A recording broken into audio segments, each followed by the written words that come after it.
Muy bien, pues ya estamos en vivo. Agradecemos a todos los participantes que tenemos aquí en Zoom y en Facebook Live y bienvenidos a este ciclo de seminarios. ¿Qué sabemos sobre el cambio climático en México del programa de investigación en cambio climático? Esto lo hacemos mes con mes para saber qué tipo de investigaciones se llevan a cabo sobre cambio climático en la UNAM y tenemos a diversos institutos, centros e investigadores invitados. El día de hoy tenemos el módulo 28 con invitados del Instituto de Matemáticas e Instituto de Investigaciones en Matemáticas Aplicadas y en Sistemas. Bueno, da inicio a este módulo, pero tenemos en esta sesión al doctor Francisco Estrada Porrúa del Programa de Investigación en Cambio Climático con la charla titulada Cambio Climático, atribución del cambio climático a través de métodos econométricos. Y bueno, es un honor escucharlo, doctor Francisco. Les presento al doctor. Él es licenciado en Economía por la Universidad Iberoamericana, maestro en Administración de Riesgos por el Instituto Tecnológico Autónomo de México y doctor en Economía Ambiental por la Universidad Libre de Ámsterdam. Es investigador titular B en el Instituto de Ciencias de la Atmósfera y Cambio Climático de la Universidad Nacional Autónoma de México e investigador visitante en la Universidad Libre de Ámsterdam. Es también investigador nacional nivel 2, miembro del Consejo de Cambio Climático de Gobierno Federal y asesor pro bono del Banco de México en riesgos físicos del cambio climático. Fue jefe del Departamento de Ciencias Atmosféricas del CCA y actualmente es coordinador del Programa de Investigación en Cambio Climático de la UNAM. Su investigación se centra en las causas y consecuencias económicas del cambio climático. En ella se combinan aspectos de ciencias de la atmósfera, economía y modelación estadística. Cuenta con más de 60 publicaciones en revistas internacionales indexadas, incluyendo Nature Geoscience, Nature Climate Change, Scientific Reports, American Economic Review, Journal of Econometrics y Journal of Time Series Analysis. Fue autor, colaborador y revisor experto de cuarto y quinto reportes de evaluación del Panel Intergubernamental de Cambio Climático y coordinador del capítulo sobre atribución en el Reporte Mexicano de Cambio Climático. Es coordinador del Reporte Nacional Estado y Perspectivas del Cambio Climático en México. Ha participado y dirigido diversos proyectos de investigación con financiamiento tanto nacional como internacional. Así que sin más, pues les recordamos que tenemos al final de la charla 15 minutos para preguntas y comentarios y los vamos a estar leyendo tanto desde Zoom como desde Facebook Live, así que pues siéntanse libres de mandarnos sus preguntas y comentarios. Y adelante, doctor. Muchas gracias, Ale. Muchas gracias a todas y todos por estar aquí para esta charla. Y bueno, pues como decía Ale, pues estamos ya en el módulo 28. Pues nos estamos dando la vuelta en esta etapa, nos estamos dando vuelta por centros, institutos, programas y dependencias de la UNAM para que nos platiquen qué hacen de cambio climático. Entonces, en esta ocasión toca el Instituto de Matemáticas y al IMAS. Y pues bueno, yo aparezco aquí como colado, ¿no? No soy ni del IMAS ni del Instituto de Matemáticas, sino bueno, aquí del PINC, del Instituto de Ciencias de la Atmósfera y Cambio Climático. Pero digamos, tenemos una afinidad temática en cuanto a temática y en métodos, ¿no? Para aproximar, digamos, lo que llamamos la atribución de cambio climático, es decir, quién tiene la culpa de los cambios en el clima que estamos viendo, ¿no? Entonces, bueno, con esa breve, digamos, aclaración, inicio. Lo primero que quiero comentarles es en dónde estamos ahorita en cambio climático, lo más reciente que hay de qué es lo que está pasando en nuestro planeta y en nuestro país sobre el calentamiento global, ¿no? Causado por los gases de efecto invernadero. Si ustedes agarran el promedio de junio del 2023 hasta julio de ahorita, es decir, un año, nada más que no empezando de enero a diciembre, sino digamos del mes que vamos corriendo y vamos haciendo esto, lo hemos estado haciendo, o lo ha estado haciendo la comunidad científica, digamos, durante todo el año pasado, por lo extraordinario de los momentos que estamos viviendo. Si uno hace eso, resulta que la temperatura que llevamos en este año de julio a junio, es casi 1.7 grados centígrados por arriba del promedio preindustrial. Esto es una barbaridad, o sea, rompe todos los récords, ¿no? Y hemos estado rompiendo todos los récords durante mucho tiempo y uno tras otro, ¿no? Este, Junio fue el mes más cálido de todos los junios que hay en el registro. Pero no solo eso, sino los 13 meses anteriores han sido los meses más cálidos en los registros desde que se empezó a medir esto, desde 1850. Y digamos, muy seguramente de mucho más tiempo hacia el pasado, ¿no? Llevamos 12 meses también estando arriba de 1,5 grados centígrados. Cada mes ha estado arriba de este umbral que pues, ustedes recordarán la ciencia del cambio climático, los distintos impactos que se han estimado y los riesgos que hemos estimado, nos dicen, ¿saben qué? Mejor no pasemos este umbral de riesgo, porque entonces, digamos, podemos abrir la puerta a, pues, digamos, impactos muy grandes y a cuestiones que pueden ser no reversibles, ¿no? Y abrir, por ejemplo, la posibilidad de catástrofes climáticas, ¿no? 63 países, ¿no? Establecieron nuevos récords nacionales. Aquí dice abril, pero no, es julio. Aquí ustedes notarán que he estado actualizando porque cada mes que ocurre, tenemos un nuevo récord. Entonces aquí, por ejemplo, se me quedó el de la vez pasada, pero es junio. 63 países del planeta tuvieron su récord absoluto de máximas temperaturas en junio del año pasado. Digo, de este año. Es muy probable que este año, muy probable, casi seguro, que el 2024 va a ser el año más cálido en el registro, inclusive más cálido que el 2023, donde, digamos, tuvimos el evento del niño en su máxima expresión. Ya el evento del niño ya terminó hace un par de meses y nos estamos dirigiendo, digamos, a una fase de la niña que implica, pues, temperaturas más frescas, más bajas, digamos. Cuando hay un evento de la niña, las temperaturas globales tienden a ser un poquito más bajas que lo que serían de otra manera.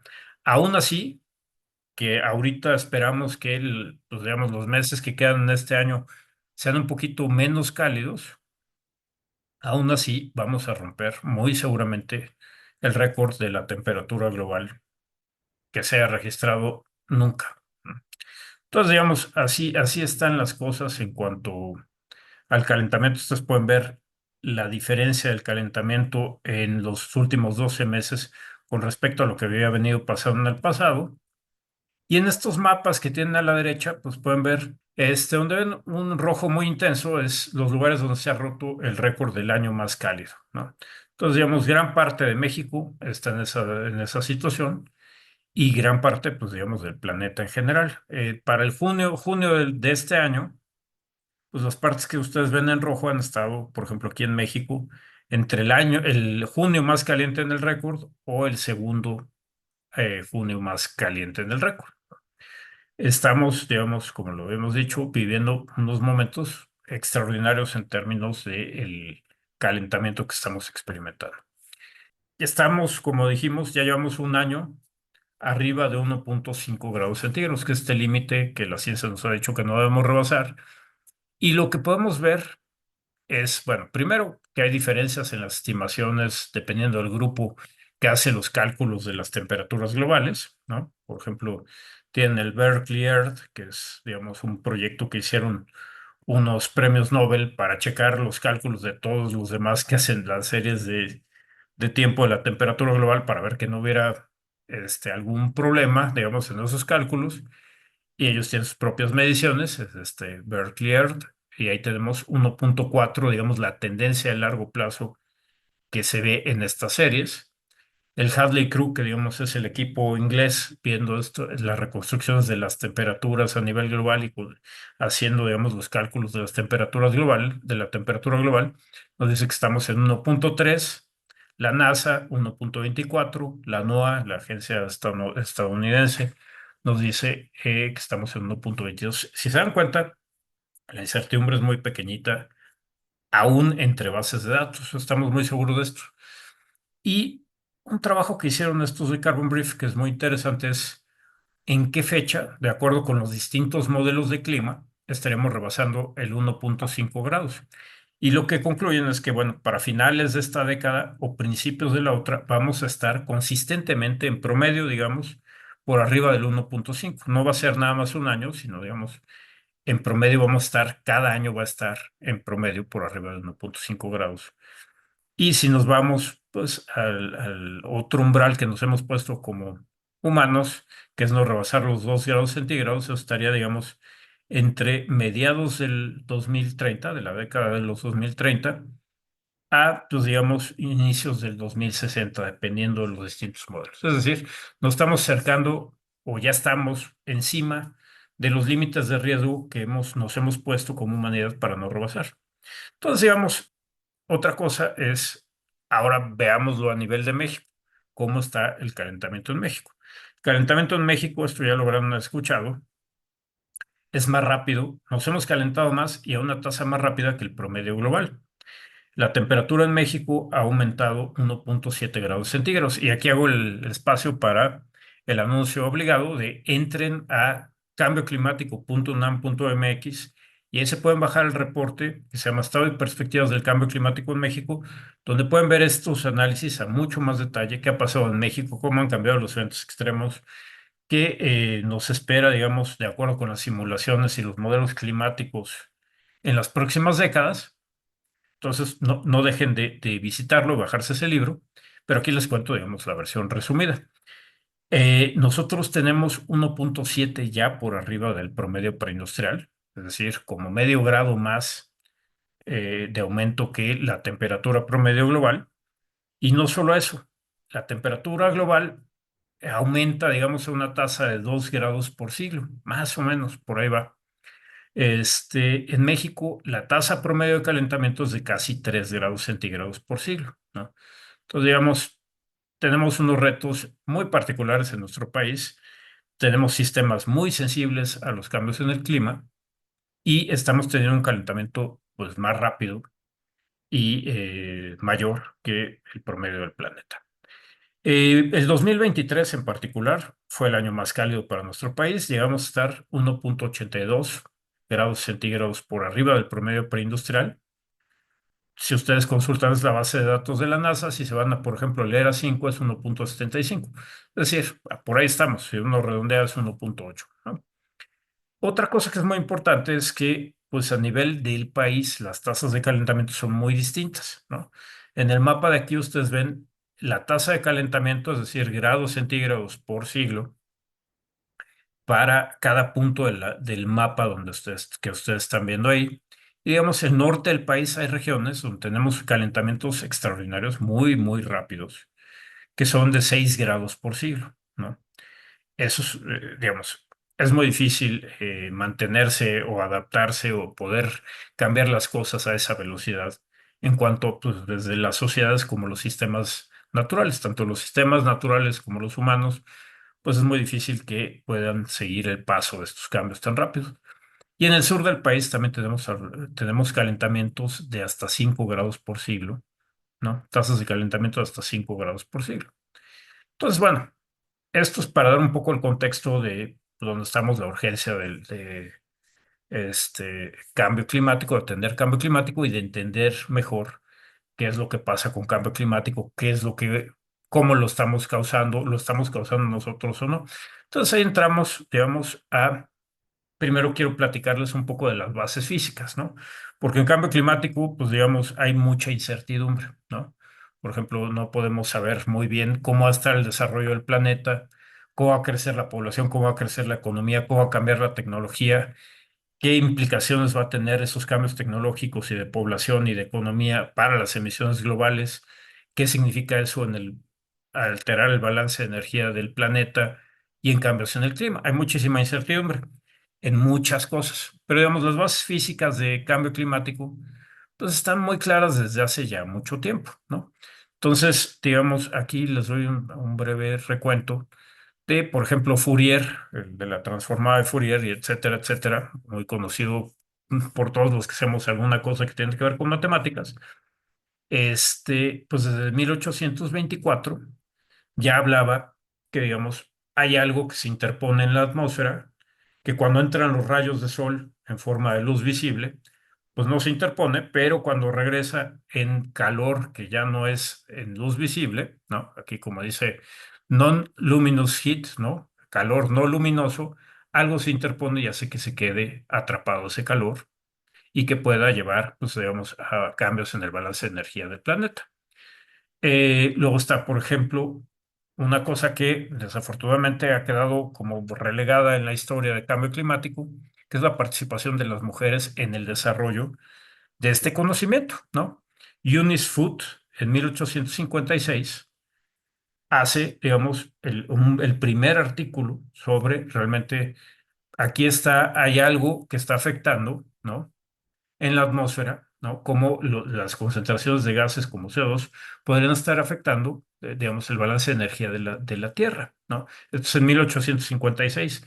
Lo presenta ante la Asociación Americana de la Ciencia y lo presenta, es decir, mucho, porque realmente no la dejaron presentarlo, tuvo que presentarlo un hombre, porque no lo podía presentar una mujer, ¿no?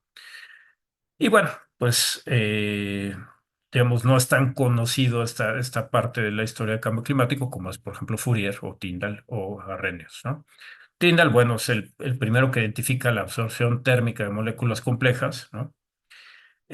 Como gases de efecto invernadero y que estos efectos de estas moléculas podrían explicar todas las variaciones que los geólogos ven de era del hielo, no, sí, no, ¿no? Frío, calor, etcétera, digamos, en los términos geológicos del planeta, ¿no?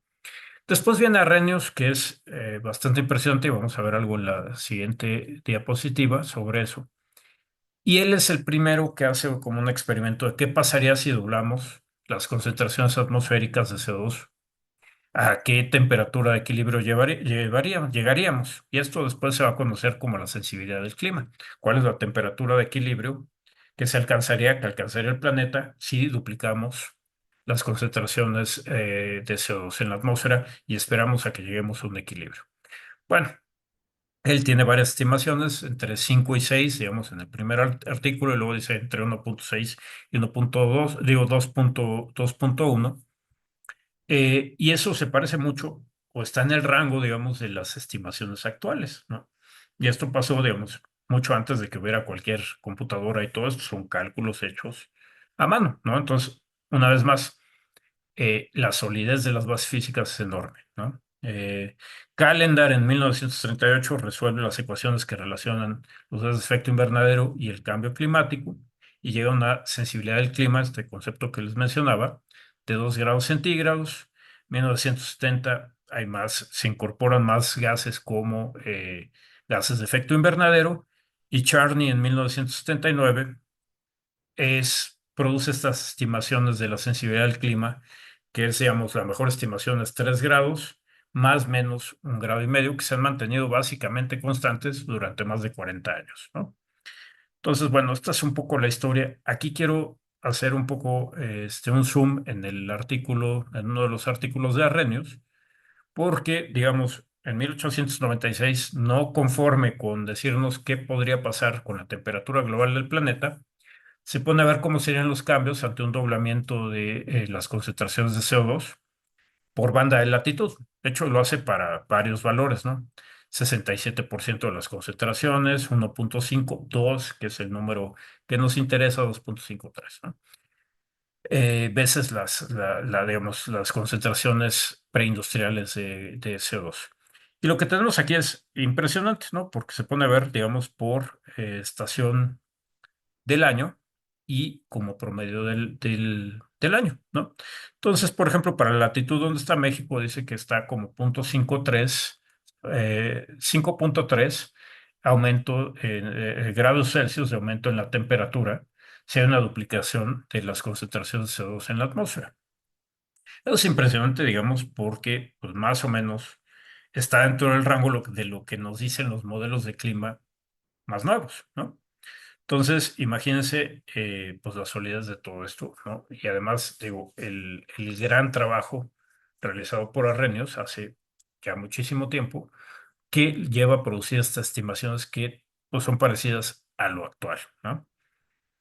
Bueno, también para terminar con esta parte más histórica, digamos, ¿desde cuándo sabemos ya así más, digamos, popularizado que existe cambio climático? Por ejemplo, esta es una nota de un periódico en Estados Unidos de 1912.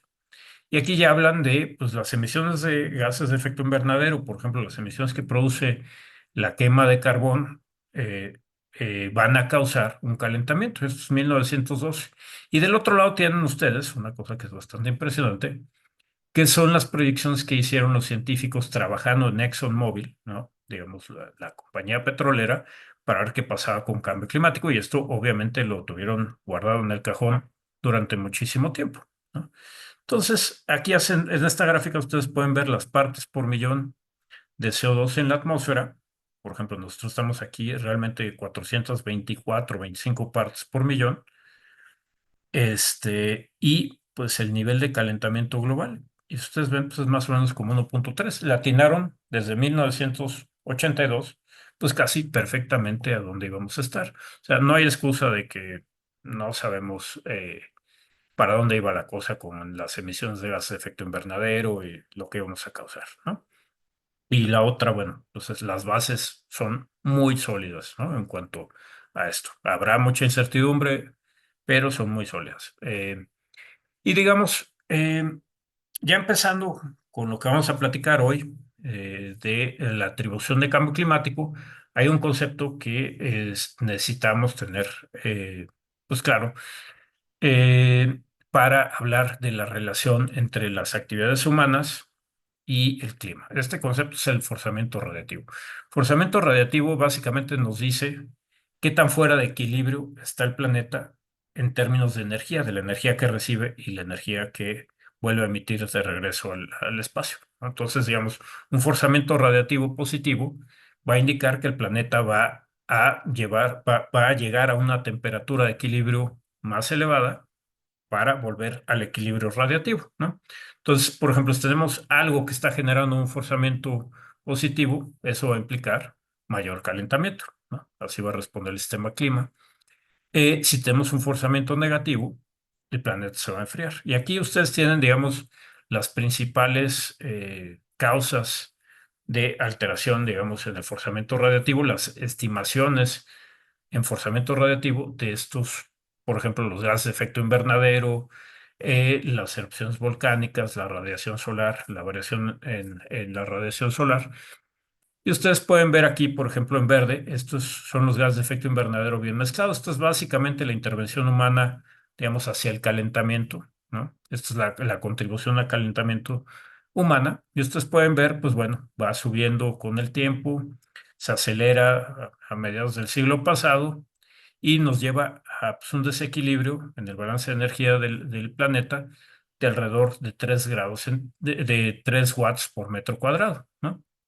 Hay otros factores, también antropogénicos, que empujan en la dirección contraria, hacia un enfriamiento.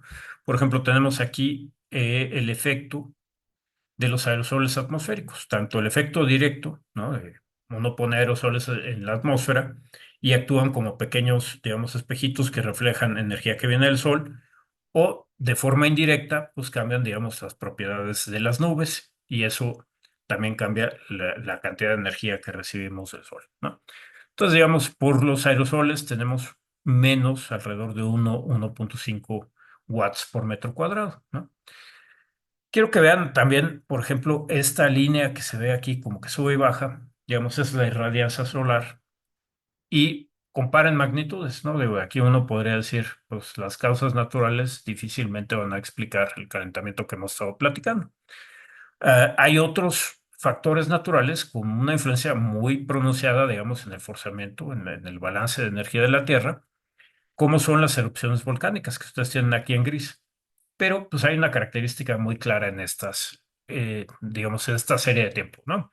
Son pulsos, ¿no? Ocurre la erupción volcánica y afecta a lo mejor 2 años y medio, y digamos, los aerosoles se depositan y ya no hay ese efecto, ¿no? Entonces, digamos, tiene un efecto breve, de una magnitud muy alta, pero breve, a diferencia de, digamos, la parte de los gases de efecto invernadero antropogénicos que se van acumulando en la atmósfera y que tienen una vida muy larga en la atmósfera y que nos van a llevar, digamos, pues variaciones en el equilibrio de muy largo plazo. Entonces, bueno, para entender qué hacemos en la parte o por qué los modelos de serie de tiempo se justifican para estudiar la atribución de cambio climático, podemos apoyarnos en un modelo de clima muy sencillo, que son de dos compartimentos, ¿no? En un compartimento ustedes tienen la atmósfera y la capa superficial del océano, y en el otro tienen, digamos, el océano profundo. tienen características muy distintas. Esta primera caja, pues digamos, reacciona de manera muy rápida a los cambios en el forzamiento y ustedes lo pueden ver en esta ecuación de aquí. Si ustedes se ponen a ver, el cambio en la temperatura en el tiempo t es función del cambio en el forzamiento en el tiempo t, digo, escalado por una constante, ¿no? No hay un T-1 o un T-10 o lo que sea, ¿no? No hay una temperatura de equilibrio, sino es, digamos, una correspondencia casi inmediata. Entonces, digamos, la parte de arriba de la atmósfera va a reaccionar muy rápido. Digo, la caja de arriba, que es la atmósfera, y la parte superficial del océano va a reaccionar muy rápido. Y tenemos el océano profundo, que tiene una capacidad calorífica muy grande, ¿no? Y tiene un tiempo de respuesta a este calentamiento que le estamos imponiendo, pues de muy largo plazo. Entonces, eso se va a tardar muchísimo en responder. Lo que nosotros vemos cuando vemos estas series de tiempo que les mostraba de la temperatura global es básicamente la respuesta del componente de arriba, ¿no? Es cómo se está ajustando la atmósfera. Hay parte del efecto de la respuesta de los océanos, pero está dominado por cómo cambia el forzamiento y digamos, ese cambio rápido en la temperatura atmosférica, ¿no? Por ejemplo. Entonces, bueno, los modelos de series de tiempo, ustedes pueden ver la temperatura, uno lo puede poner como función del forzamiento, que es básicamente lo que tenemos aquí arriba, y pues el coeficiente que vamos a estimar está relacionado con la respuesta transiente, esta respuesta rápida del sistema climático a cambios en el forzamiento, ¿no? Entonces, digamos, de ahí viene la parte de lo que estamos viendo con los modelos de series de tiempo en cuanto a respuestas del sistema climático. Y aquí, bueno, pues todo lo que tiene que ver con la respuesta del sistema climático, sobre todo en la parte de equilibrio, la sensibilidad del clima de equilibrio, es decir, cuando ya todas las retroalimentaciones entre estos dos compartimentos ya ocurrieron, pues hay una gran incertidumbre que nos puede llevar a distintos niveles de calentamiento. Me voy un poco más rápido porque estoy viendo que si no, no voy a terminar. Entonces, digamos, la detección y atribución del cambio climático, les voy a platicar muy breve de qué es y cómo se relaciona, digamos, en el campo de modelación estadística, en particular series de tiempo. ¿Qué es la detección? Detección es demostrar que el clima o un sistema afectado por el clima ha cambiado en algún sentido específico y que este cambio es estadísticamente significativo, es decir, no es porque hay un proceso de autocorrelación o alguna cosa que nos está confundiendo o hay una cuestión de variabilidad natural que nos hace pensar o hay un outlier o lo que sea, sino que realmente es que hay un cambio significativo que podemos decir que está ahí. Entonces, bueno, esto tiene que ver con demostrar que existe una señal no explicable por la variabilidad natural en nuestras series de datos, ¿no? Por ejemplo, una tendencia lineal, una tendencia no lineal, etcétera. Y esto tiene que ver directamente con hacerse la pregunta de cuál es el proceso generador de datos y cuáles son las propiedades de series de tiempo de la variable que estamos estudiando, ¿no? Entonces, tiene mucho que ver, ahorita vamos a ver unos ejemplos con pues si el proceso es estacionario o no estacionario, si es un autorregresivo, etcétera, etcétera. Y la otra parte que es más complicada es la atribución. Ok, ya detectamos que hay una señal estadísticamente significativa en nuestra variable de interés. Ahora lo que vamos a hacer es evaluar las contribuciones relativas de factores causales múltiples para ese cambio o evento, ¿no? Por ejemplo, cuánto contribuyó el sol, cuánto contribuyó los aerosoles o los gases de efecto invernadero al calentamiento que hemos observado, ¿no? Cuánto es natural y cuánto es antropogénico.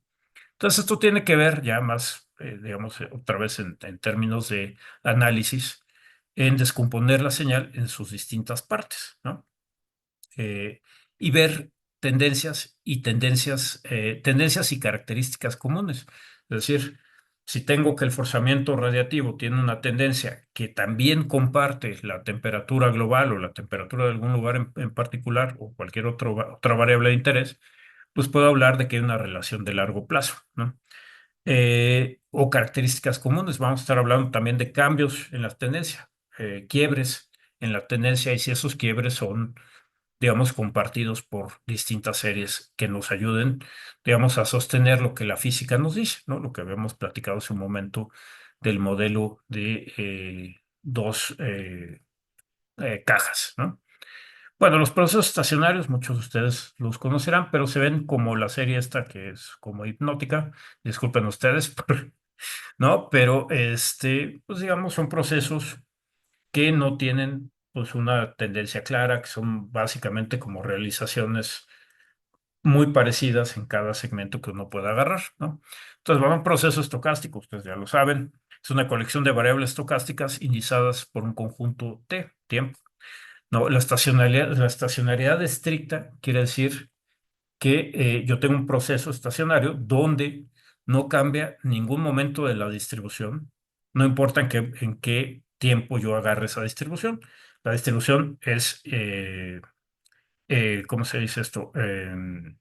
No cambia con el tiempo, se me fue la palabra, pero la idea es que no cambia con el tiempo, ¿no?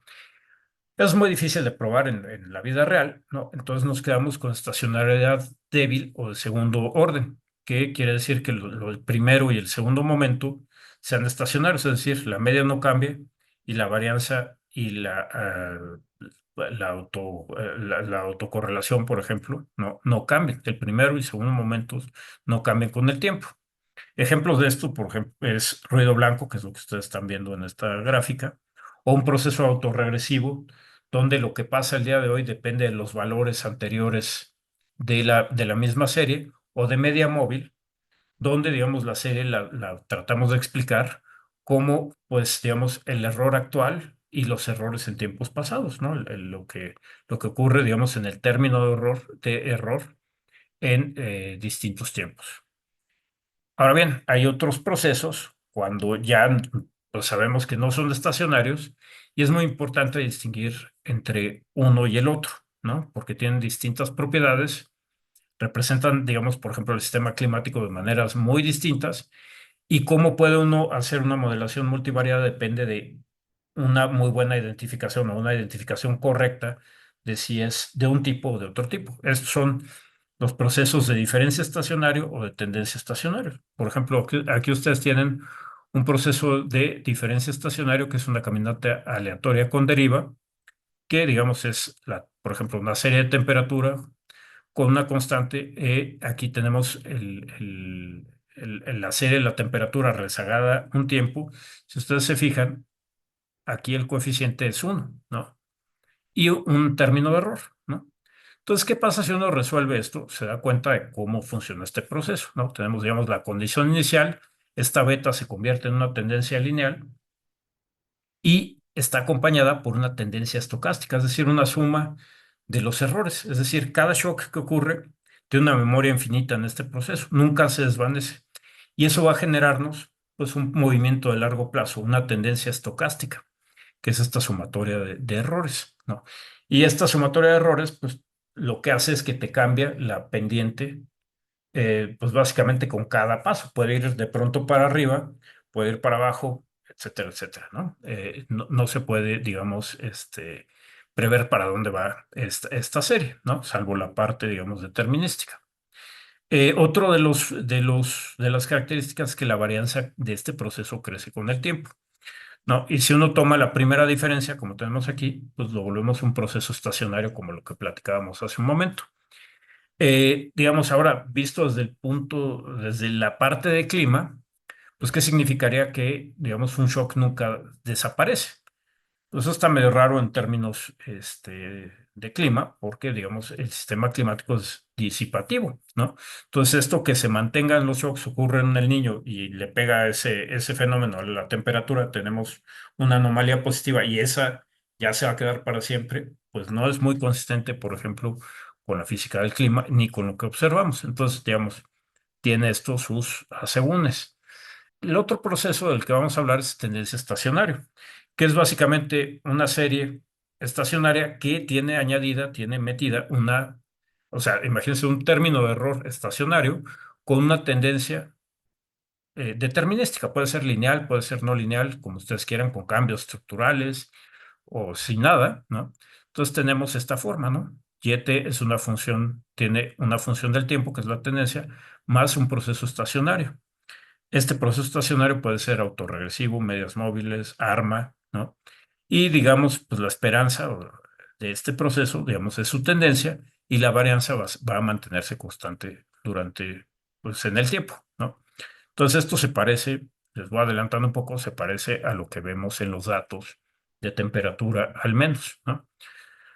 Pero tienen, digamos, implicaciones muy distintas. Y para eso, pues los economistas desarrollaron unas pruebas de raíces unitarias precisamente para poder distinguir entre estos procesos de diferencia estacionario y de tendencia estacionaria, ¿no?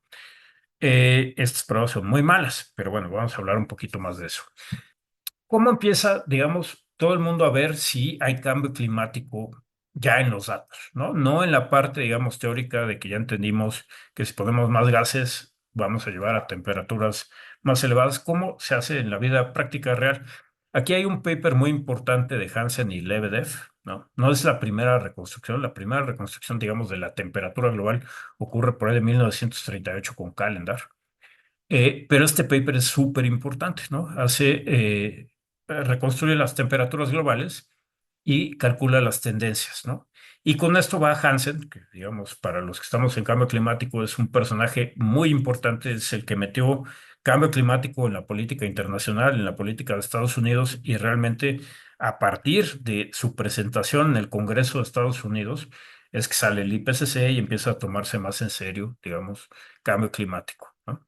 Entonces, ¿cómo le hace? Bueno, pues agarra un trabajo titánico que el que hace, que es ponerse a ver las estaciones meteorológicas que hay en todo el planeta. Y esto que ustedes ven de cuadros de distintos tamaños para mantener, como es una esfera, para mantener, digamos, la misma área en cada cuadrito. Y por ejemplo, que ustedes aquí tienen el cuadro uno con 27 estaciones, el cuadro 2 con 23 estaciones y así nos vamos, ¿no? Por ejemplo, aquí tenemos 0 estaciones y hacen el trabajo de construir las series globales y hemisféricas de temperatura para nuestro planeta, ¿no? Desde 1880 hasta el 82, ¿no? Y lo primero que se antoja es, bueno, pues vamos a ponerle tendencias. Y lo que hacen es hacerlo a ojímetro, ¿no? Entonces, digamos, de aquí para acá, pues ha aumentado medio grado, luego bajó 0,2 de grado y luego aumentó 0,35, cosa que, pues, a los que hacemos alguna cosa de estadística, pues nos va a dar un calambre nada más ver estas gráficas, porque así no se hacen las cosas. Hay que probar que existen los cambios estructurales y hacer la estimación de la fecha y etcétera, ¿no? Pero bueno, es una cosa que se sigue haciendo, ¿no? Años después, esto es el reporte, el cuarto reporte del IPCC y se van al sexto, todavía andan haciendo esto, pues bueno, vamos a tirar la tendencia de largo plazo y luego voy a ver qué pasa si hago el periodo de análisis más chico, la tendencia aumenta o qué es lo que le pasa. Y digamos, no es la manera de hacerlo. Y ahorita vamos a platicar un poco de esto. Y en fin, bueno, después de esto empieza a darse una discusión muy importante en la literatura sobre qué proceso está detrás de las temperaturas globales. ¿Es un proceso estacionario? ¿Es un autorregresivo que por la memoria que tienen, pues de pronto hace que parece que suba, pero realmente no es que haya una tendencia, no es un movimiento a largo plazo, sino digamos es una propiedad, digamos, de la parte autorregresiva que hace que suba y que luego va a bajar? Entonces, ahí empieza la discusión. Hay una tendencia determinística, entonces se puede asociar a que hay cambio climático antropogénico, ¿no? No hay una tendencia determinística, esto es un proceso estacionario, autorregresivo, de medios móviles o lo que ustedes quieran, es pura variabilidad natural, ¿no? Se enrojece el espectro por, pues, digamos, la interacción con el océano, etcétera, etcétera, ¿no? Entonces, pues hay una discusión y se agarra todo el mundo básicamente a zapes, literalmente, la cosa en algunos casos se pone muy agresiva entre los distintos grupos de investigación, a nosotros nos tocó de pasada, este, y pues no se llega a ninguna conclusión. Si a alguien le interesa ver los métodos en particular, aquí tenemos, sacamos un artículo sobre los métodos econométricos de detección y atribución de cambio climático en la revista de la Sociedad Matemática Mexicana. Bueno, la atribución entonces, bueno, ¿qué pasa con la atribución? Hay dos maneras de hacerlo, con modelos físicos, que es básicamente corro los modelos, mejores modelos físicos que tengo, con y sin el forzamiento antropogénico. Y básicamente, para no ser muy largo esto, porque se nos va el tiempo, si logro reproducir la temperatura observada con qué es que lo logro. O sea, si lo logro nada más con la parte natural, pues sería una prueba de que, bueno, el impacto humano pues no tiene mucha relevancia. Si no puedo reproducir la temperatura observada más que con el efecto del forzamiento antropogénico, quiere decir que nosotros estamos jugando un papel muy importante y eso es lo que se encuentra, ¿no? Es la conclusión, digamos, con los métodos de modelos de climas, ¿no? Hay otro que es con los métodos estadísticos o los métodos econométricos que tiene que ver con co-training o cointegración, que es decir, buscar tendencias comunes en las series de tiempo. Les digo muy rápido, en el momento que empieza esta discusión, también, digamos, empieza la importación de métodos econométricos hechos para ver, por ejemplo, el Producto Interno Bruto, las tasas de interés, el tipo de cambio, lo empiezan a importar, digamos, a la parte de clima. Y este paper, que es muy importante, que ocurre en 1997, dice, vamos a aplicar técnicas de cointegración a las series de forzamiento y a las series de temperaturas. Y esto de cointegración quiere decir, imagínense que ustedes tienen dos series y las dos series están caracterizadas como procesos de raíz unitaria, es decir, tienen una tendencia estocástica, lo que veíamos hace un rato, esta suma de los errores que genera una tendencia estocástica. Imagínense, aquí tienen la serie YT y aquí la serie ZT, y cada una tiene su tendencia. Estas mu son las tendencias estocásticas. Existe cointegración si yo puedo encontrar una combinación lineal de estas dos series de tiempo, tal que pueda eliminar la tendencia estocástica. Eso querría decir que las dos series comparten la misma tendencia estocástica. Y esto sería como encontrar la huella digital en de una serie sobre la otra. Y con la física uno puede decir, bueno, esto viene del forzamiento hacia la temperatura, ¿no? Resulta que esta pues, es una manera elegante, formal de probar, independiente de los modelos de clima, que existe, digamos, el calentamiento antropogénico. El problema con esto es que se requiere que el forzamiento sea un proceso, el forzamiento y las temperaturas sean procesos de raíz unitaria. Como platicábamos hace un momento, al menos en las temperaturas, pues no parece una suposición pues, muy razonable, ¿no? Hay otra manera de ver esto que tiene que ver con lo que nosotros decimos, con el trabajo precisamente con Perrón, que ha desarrollado estos métodos de cambio estructural, que es, bueno, imaginemos que las series son de otra manera. Tenemos, por ejemplo, la serie tiene su media, digamos, su intercepto, tiene su tendencia y tiene un proceso, digamos, de ruido, ¿no? Bueno, ¿qué pasa si lo que sigue una especie de raíz unitaria son los parámetros? Por ejemplo, la tendencia, ¿no? ¿Qué pasa si de pronto hay eventos aislados que ocurren rara vez que nos cambian la tendencia, ¿no? Por ejemplo, un cambio muy importante en las emisiones de gas de efecto invernadero, cosas de ese estilo que van a afectar la velocidad, digamos, la tasa de calentamiento. Y bueno, no me voy a meter aquí mucho, pero uno lo puede modelar como que esos shocks siendo un proceso de Bernoulli y van generando cambios en las tendencias de vez en cuando.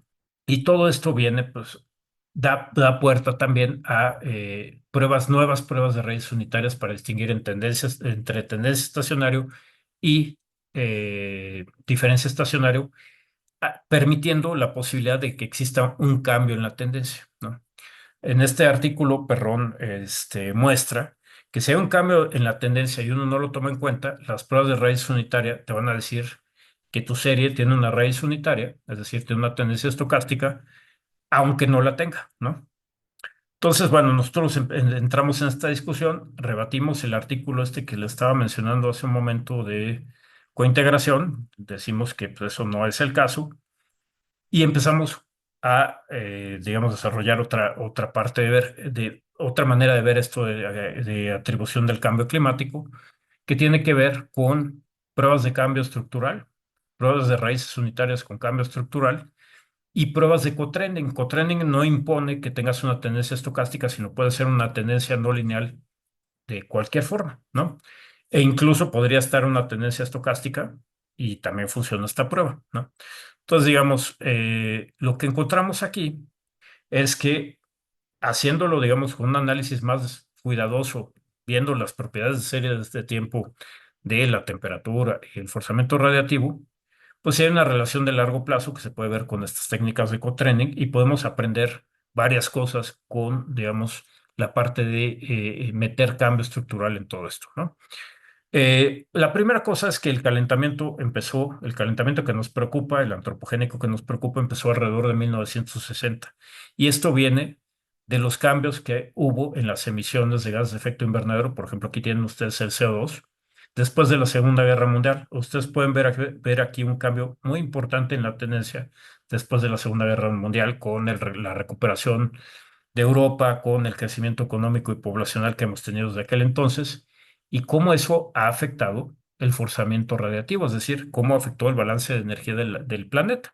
Y eso se ve en la temperatura global. Entonces, digamos, la primera cosa que aprendimos es, pues, el desarrollo socioeconómico desde mediados del siglo pasado para acá ha causado el calentamiento que hemos visto. Hay otras cosas que se pueden aprender. Por ejemplo, hay un periodo de enfriamiento. No se había podido explicar, se había argumentado que tenía que ver con variabilidad natural y nosotros aquí encontramos que ahí precisamente en ese periodo tenemos un periodo de 30 años antes, o sea, tenemos un periodo de 30 años antes de que ocurra este enfriamiento, donde la economía y la sociedad tienen unos, pues, eventos muy importantes. Viene la Primera Guerra Mundial, la Gran Depresión y la Segunda Guerra Mundial. Todo eso ocurre en un periodo de 30 años y vemos caídas, por ejemplo, en el PIB y en las emisiones muy importantes a nivel global. Y eso se ve en el forzamiento radiativo. Ustedes pueden ver aquí que no solamente se quedó, digamos, estable el forzamiento, sino que hay una pequeña reducción. Esa pequeña reducción puede explicar esta parte del enfriamiento pequeñito que vimos como de 1940 a 60, ¿no? Luego hay otra parte que es muy interesante porque esto tenía que ver con digamos, los escépticos de cambio climático. Si ustedes se fijan aquí en esta parte de la gráfica, parece que el calentamiento disminuyó, la tasa de calentamiento. Pues no, sí disminuyó, pero no por las razones que argumentaban, digamos, los escépticos. Uno se pone a revisar qué fue lo que pasó con este cambio estructural y resulta que detrás de ello está, por ejemplo, el Protocolo de Montreal, que es este acuerdo internacional que hicimos para reducir los CFCs en la atmósfera, la emisión de estos gases, porque estamos generando un agujero en la capa de ozono con consecuencias, pues, digamos, importantes. Y esto funcionó y se logró. Y entonces el forzamiento causado por estos gases se logró limitar o se redujo, ¿no? Después de esto. También hubo una cosa fortuita que, digamos, en Asia cambiaron la manera de producir arroz, básicamente, mediante hacer más eficiente el uso del agua y cambio de fertilizantes, le dieron en la torre a una bacteria que genera metano y hubo una pausa en el metano. Ustedes pueden ver aquí esta pausa en el forzamiento generado por metano. Y eso generó, pues, que la tendencia cambiara, ¿no? Entonces, digamos, esto lo que nos permitió es hacer una liga todavía más directa a las actividades humanas que lo que había antes, ¿no? Digamos, antes era como, hay una tendencia a largo plazo común. Bueno, aquí podemos adjudicarle esos cambios en la tendencia del calentamiento a, digamos, eventos socioeconómicos de gran magnitud que ocurrieron, ¿no? Durante el siglo. Y de ahí, pues bueno, ha habido varias extensiones con modelos de clima hecho por, digamos, el grupo de trabajo donde estamos nosotros y por otros para ver, por ejemplo, la influencia del protocolo de Montreal, qué hubiera pasado si no hubiera existido, para mejorar los métodos estadísticos que se utilizan para ver este tipo de cosas, desarrollar nuevas pruebas. Y ahora una cosa que es muy importante es que parece ser que estamos ante la cosa contraria. Hubo digamos, una baja en la tasa de calentamiento digamos, de finales de los 90 para acá, y ahorita parece ser que como han cambiado los forzantes, pues también ha cambiado la tasa de calentamiento y nos estamos metiendo en una etapa de calentamiento acelerado también, hecho por cambios socioeconómicos que tienen que ver con nuestras emisiones. Esto todavía no está probado, necesitamos más datos y todo esto, pero digamos, la misma persona Hansen que les mencionaba hace un momento, que es un personaje muy importante, es lo que ellos están sugiriendo, ¿no? Entonces, bueno, se pone muy, muy interesante. Esto me lo voy a saltar porque ya casi estamos en hora y quiero, pues, escucharlos. Bueno, esto que les dije tiene también consecuencias no solo de la temperatura global, que pues no está directamente tan relacionada con nuestra vida diaria, ¿no? Pero esto tiene consecuencias sobre, digamos, cómo es la circulación atmosférica, ¿no? Cómo va cambiando esto, ¿no? Y aquí les voy a platicar muy rápido de una cosa que pues ocurre, ¿no? Se llama aplicación del Ártico. El Ártico se calienta 3 o 4 veces más rápido que el promedio del planeta, ¿no? Por distintos mecanismos de retroalimentación. Y hay un patrón que no se había podido explicar, que se llama WASE, Ártico caliente, continentes, cold continents, ¿no? Continentes fríos en esta parte del planeta, ¿no? Entonces resulta que este patrón en Eurasia y en Estados Unidos pues no se había podido explicar, pero lo que sí se sabe, sí se sabía, es que al tener una temperatura mayor en el Ártico y un aumento menor en, digamos, las latitudes que están alrededor del Ártico, se está generando pues una disminución en el contraste térmico y eso afecta corrientes, la circulación atmosférica. Ustedes pueden ver, por ejemplo, una que es muy importante, que es la corriente en chorro. Si esta, digamos, esta diferencia térmica entre el Ártico y, digamos, las latitudes altas, latitudes medias aquí, es grande, esta corriente, la corriente en chorro está muy bien definida. Si empezamos a disminuir ese contraste térmico, empezamos a tener oscilaciones como se ve acá, ¿no? Entonces, ¿qué es lo que pasa? Que, por ejemplo, masas de aire polar muy, muy frío pueden llegar a latitudes más bajas y se pueden quedar estancadas. Entonces, podemos tener, digamos, inviernos muy crudos. Bueno, lo que encontramos con este artículo, utilizando un modelo de datos en panel con cambio estructural y con un modelo, bueno, un modelo de factores en el término de error, una estructura de factores en el modelo, en el término de error, es que los cambios que hemos impuesto nosotros como humanidad en las tendencias de calentamiento han afectado esta circulación atmosférica. Entonces, lo que tenemos es que hay distintas regiones que se han calentado de manera distinta. Por ejemplo, tenemos una región donde ha habido un calentamiento más o menos estable y un calentamiento después. Esto que ven ustedes aquí en amarillo son fechas de cambio estructural, ¿no? Entonces venía calentándose, aquí más o menos se mantiene constante y luego hay un calentamiento muy pronunciado, ¿no? Digamos, a través de los años. Hay otras donde ha habido un calentamiento cada vez mayor, ¿no? Hay otras donde ha habido un pequeño enfriamiento o donde se ha mantenido estable, digamos, en la última parte. Y eso si uno lo pone en el mapa, se ve esto. Digamos, las partes de gris oscuro son las regiones que ha habido un calentamiento cada vez más rápido, ¿no? Y las partes en blanco es donde se expresó esta pausa que hablábamos de, generada por el Protocolo de Montreal y los cambios en la producción agrícola en Asia y eso. Entonces, tenemos esta parte que nos da el patrón, este WASE que estábamos platicando y que sabemos que genera estos, digamos, estos cambios en eventos extremos como inviernos muy pronunciados, pero también inviernos muy crudos, pero también, digamos, veranos con temperaturas muy elevadas, ¿no? Entonces, se ha identificado cuando tenemos calentamientos en ciertas partes del Ártico, tenemos inviernos muy severos en ciertas partes del planeta, ¿no? Y además, digamos, con el modelo que usamos, la parte de factores, la estructura de factores en el término de error, lo podemos asociar a la oscilación del Ártico. Entonces, digamos, mover muy rápido aquí. Este modelo nos da una parte que tiene que ver con el patrón climático de largo plazo que está dominado por la actividad humana. Otra parte, que es este factor de estructura de factores en el error, que representa la variabilidad natural. Y entonces tenemos que la parte climática va hacia ser más extremos, por ejemplo, los inviernos, a ser más probables la ocurrencia de esos eventos. Y la parte de variabilidad natural, pues cuando llega a entrar en fase con, o sea, imagínense, van en el mismo sentido, pues tenemos inviernos, eventos muy, muy severos de inviernos muy crudos, ¿no? Entonces, bueno, movemos rápido con esto. Y otro artículo que publicamos el año pasado es cómo el cambio climático antropogénico ha afectado la ocurrencia de eventos extremos. Y para eso usamos modelos de la distribución generalizada de eventos extremos, donde, digamos, el parámetro de localización, algo así como la media, lo modelamos en función de la temperatura global que a la vez es pues, una función del forzamiento del forzamiento total. Y entonces pudimos dividir el forzamiento entre natural, antropogénico y antropogénico, ¿no? Entonces nos pusimos a ver cómo habían cambiado las probabilidades de ocurrencia, por ejemplo, de eventos en el percentil 90, ¿no?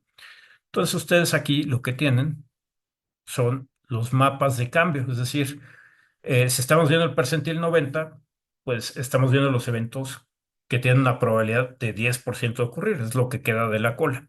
Aquí lo que ustedes están viendo es ya restándole ese 10%, ¿no? Pues digamos, cuánto ha cambiado la probabilidad. Y lo que ustedes pueden ver en este mapa es, la primera parte es, digamos, el cambio total digamos, la probabilidad de ocurrencia de eventos extremos. Por ejemplo, en temperatura del lado izquierdo y en precipitación del lado derecho. Y la probabilidad de ocurrencia en algunos lugares donde ustedes ven este rojo muy, muy rojo, es que ha aumentado muchísimo. No es que haya aumentado un 15%, lo que sea, se ha multiplicado por 5, ¿no? La probabilidad de ocurrencia. Y en cuanto a precipitación, hay lugares donde ustedes ven este rojo que se ha multiplicado por 3 la probabilidad de ocurrencia. Y lo que pudimos hacer es separar los efectos antropogénicos de los naturales. Si ustedes se dan cuenta, pues domina la parte antropogénica, la parte natural casi ni pinta. Pero hay una cosa muy importante que sugiere estos mapas. Hay un efecto de interacción muy grande entre lo natural y lo antropogénico, definiendo las probabilidades de ocurrencia, ¿no? Entonces, por ejemplo, una de las cosas que planteamos en este artículo es que, dado el forzamiento, cuando ocurre, por ejemplo, un evento del niño, como lo que vimos el año pasado, pues vamos a tener una reacción, o sea, vamos a tener una respuesta más que proporcional, ¿no? Vamos a tener mucho más que proporcional. Entonces vamos a tener eventos mucho más extremos bajo estas condiciones de cambio climático, ¿no? Cuando hay un evento de variabilidad natural. También ha cambiado, digamos, el nivel de retorno, ¿no? Hablamos de las probabilidades, bueno, ¿cuál es el nivel de retorno? De 1 en 10 años, ¿no? Entonces, por ejemplo, en algunos casos, los efectos antropogénicos han aumentado, han agregado, por ejemplo, hasta 5 grados centígrados en el nivel de retorno de estos eventos extremos de temperatura y como de 10 milímetros adicionales, digamos, en algunos de estas regiones, ¿no? Del día con mayor precipitación en un año. Y bueno, una de las cosas también importantes es que se puede mezclar esto con quién vive donde están ocurriendo estos cambios importantes en la población. Ustedes, digamos, en el clima, ustedes ven en el lado de la izquierda mapas donde ven el cruce entre lugares donde hay poblaciones muy altas o hay generación de PIB muy alto y donde se encuentran, digamos, los cambios más importantes en eventos extremos. Y digamos, en comparación, o sea, a manera de resumen, en comparación con el periodo 61-90, en el 2018, riesgo por temperaturas extremas había aumentado el riesgo por temperaturas, había aumentado para el 94% de la población global y 97% del PIB global. El riesgo por precipitación extrema había aumentado 72% para la población y 76% para el PIB, ¿no? Entonces, digamos, los cambios en riesgos por cambio climático y por la intervención antropogénica son muy grandes. Y digo, ya aquí terminaría, creo que más o menos en tiempo, me pasé un poquito. Pero bueno, muchas gracias. Muchas gracias, doctor. Muy, muy interesante esta plática en la que no solo nos habló de atribución, sino también todo el preámbulo de la detección y pues muy, muy completa toda la información que nos da. Igual, por acá por el Zoom les hemos ya compartido también las publicaciones mencionadas y tenemos una pregunta que es de Alejandro Muñoz y dice, ¿el forzamiento radiativo actual es el resultado de los cambios en la atmósfera en el pasado? Es decir, ¿el efecto no es inmediato sino retroactivo? Pues mira, lo que pasa es que eso tiene que ver, por ejemplo, con la vida media de los gases de efecto invernadero. Hay unos que se quedan, por ejemplo, el CO2 está entre 50 y 300 años cada tonelada que se queda ahí. También tiene que ver, digamos, con por ejemplo, el ciclo de carbono en el caso del CO2, ¿no? Hay distintos ciclos y eso depende cuánto. Pero sí, digamos, el problema con el cambio climático es que se van acumulando estos gases de efecto invernadero y pues ahorita tenemos, digamos, hemos pasado de 278 partes por millón en el periodo preindustrial a 400 y tantas, 424 o 25 partes por millón ahorita. Y eso, digamos, es el acumulado de lo que estamos emitiendo ahorita, pero también lo que se emitió en el pasado. Eso es casi un proceso ahí sí como de raíz unitaria. La atmósfera se tarda mucho en lo que ponemos de gas de efecto invernadero se va a quedar muchísimo tiempo en la atmósfera y nos va a seguir afectando. Y eso va a sacar de balance, va a afectar el balance de energía del planeta, causando el forzamiento radiactivo y nos va a llevar, digamos, a estos cambios que estamos observando. Ok, parece que por ahora no hay más preguntas, pero bueno, Ujú. yo tenía una duda que era, ¿cuál es la resolución temporal de los datos que se usan para después generar esta atribución y cómo esa resolución temporal de estos datos ha cambiado con el tiempo? Porque supongo que pues ha mejorado y eso también, no sé si representa una ventaja en atribución o una desventaja en el manejo de datos. Sí, pues mira, es muy interesante. Muchos de los estudios bueno, digamos, para hacerlo más simple, muchos de los estudios se han basado en temperaturas anuales, ¿no? Por ejemplo. Y fíjense que les hablé mucho de temperaturas y muy poco de otras variables. Algo mencionamos de precipitación extrema, ¿no? Pero digo, se ha enfocado, digamos, en la parte más sencilla. Ahora bien, ha estado creciendo enormemente la parte de atribución. Yo les hablé de estas tendencias y los cambios en las tendencias. Hay toda una línea que es atribución de eventos en cambio climático, que es tratar de descomponer, no sé, ocurre el huracán Otis.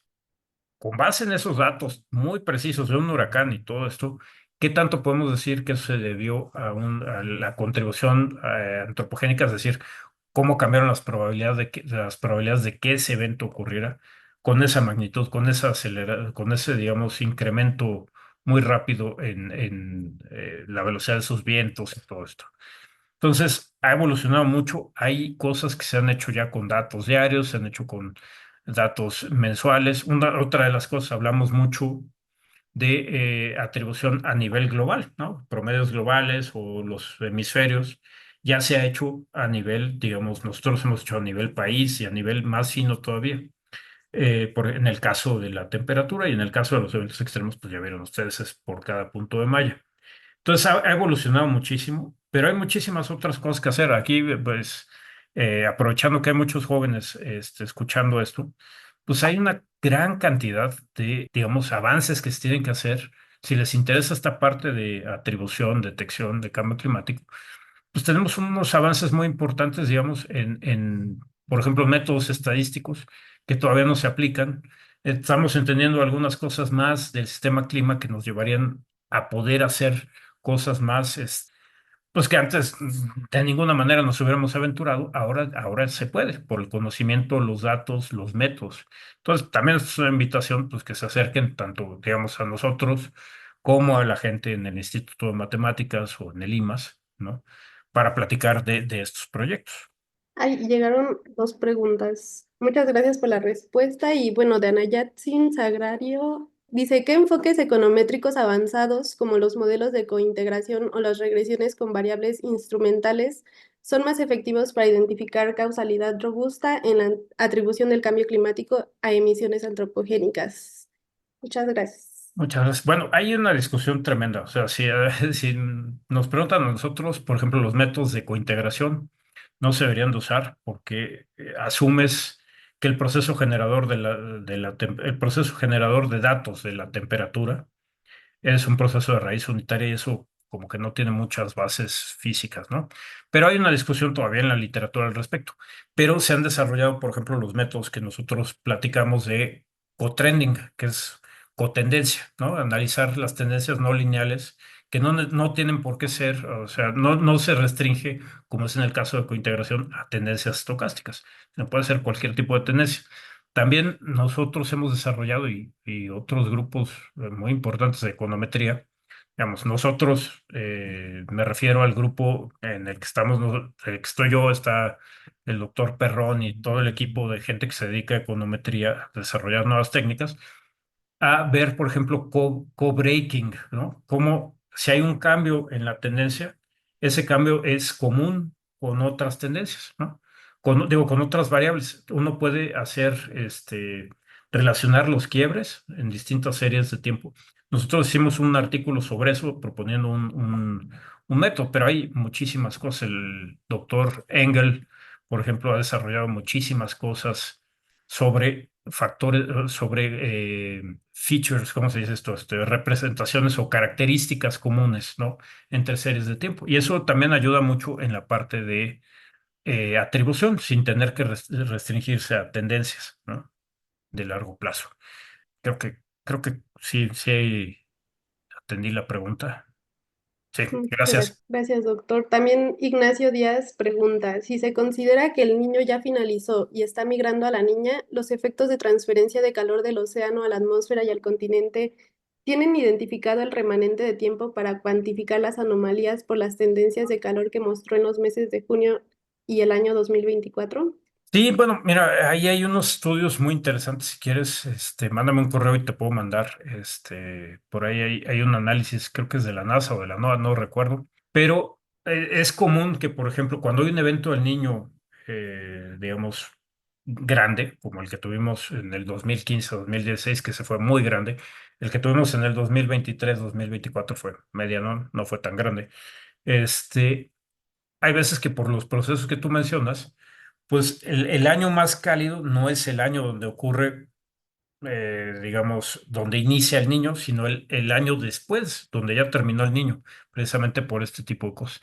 Aquí yo creo que hay muchas cosas que están ocurriendo al mismo tiempo. O sea, sí es, digamos, es común o pasa que el segundo año del niño, como vamos a seguramente a tener ahorita el 2024 va a ser inclusive más caliente que el 2023, pero sí creo que hay algo en lo que dice el doctor Hansen que podemos estar presenciando un aceleramiento en el calentamiento por los cambios en el forzamiento radiativo. Tenemos, por ejemplo, el caso de los barcos de carga que están pasando, digamos, si ustedes ven las rutas, pues en el norte, tanto en el Pacífico como en el Atlántico, que cambiaron el combustible y ese combustible emite menos aerosoles atmosféricos. Y entonces, pues ya no hay esa, digamos, como especie de sombrilla que vienen los rayos del sol y lo reflejan. Hay menos, se absorbe más energía y nos estamos calentando más rápido. Y el Atlántico lleva rompiendo récords pues, desde el año pasado constantemente, ¿no? Entonces, ese tipo de cosas, por ejemplo, otra, la pausa en el metano que hablábamos, ya no existe la pausa en el metano, ya recuperamos la tendencia hacia arriba. Entonces, hay varios factores interviniendo. Sí, seguramente la parte que mencionas de cómo funciona el niño y cómo tiene un efecto, digamos, con retraso y nos va a pegar todavía este año y nos va a llevar a una temperatura récord, pero también yo creo que está la otra parte de los cambios en el forzamiento.